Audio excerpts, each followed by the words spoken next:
Olá, sou Ítalo Targino, representante do Grupo 2 da disciplina de Sistema de Controle 2, que o grupo também é composto por Anderson Lucas, Maria Eduarda e Samuel Lucas.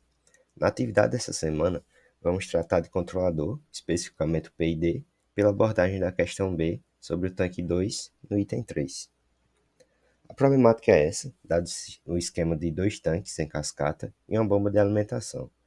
e nela pede para projetar um controlador para regular o nível em 15 centímetros, sem erro em regime, considerando o tempo de estabilização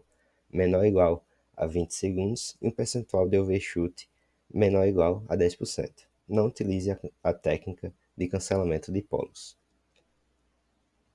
Então, partindo para a resolução, nós temos a função de transferência do sistema para o tanque 2, já demonstrada na semana passada, os requisitos da questão, com um erro de regime nulo, que é dado pela entrada em rampa,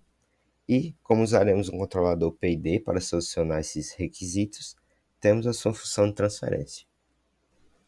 Em malha fechada, temos a genérica função de transferência, em que já podemos retirar os polos, mas para isso precisamos primeiro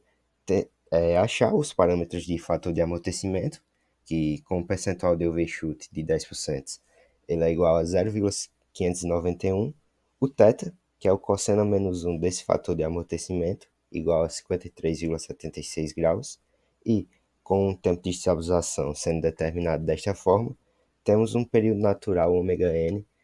maior ou igual a 0,33841 radianos por segundo. Assim, igualando o denominador a zero, encontramos a posição dos polos em malha fechada com S igual a menos 0,2 mais ou menos J 0,273. Pelo método do lugar das raízes, A de S, a função de transferência em malha aberta, é o produto da função do controlador e da função de transferência do sistema, na qual já percebemos um polo em zero e dois polos em menos 0,06564, assim como dois zeros em menos 1 sobre 2 vezes tal d. E com isso, juntamente com o S e o θ, podemos então esboçar a visualização do método do lugar das raízes. Aqui já vemos o S, os polos e os zeros já posicionados, e daqui a gente também consegue retirar, por enquanto, o ângulo do ponto 1, que por análise geométrica é igual a 63,79 graus.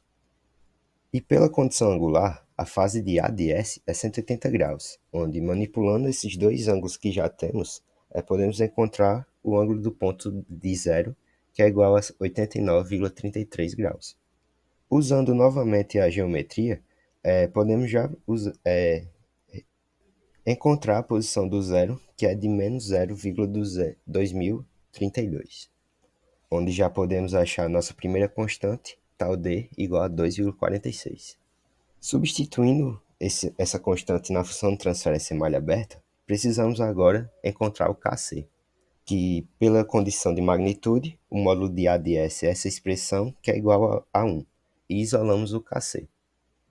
E de volta ao esboço por análise geométrica, já encontramos também os tamanhos dessas retas que ligam os polos e o zero ao ponto S. Substituindo esses valores, então, podemos encontrar o Kc, que resulta em 0,17.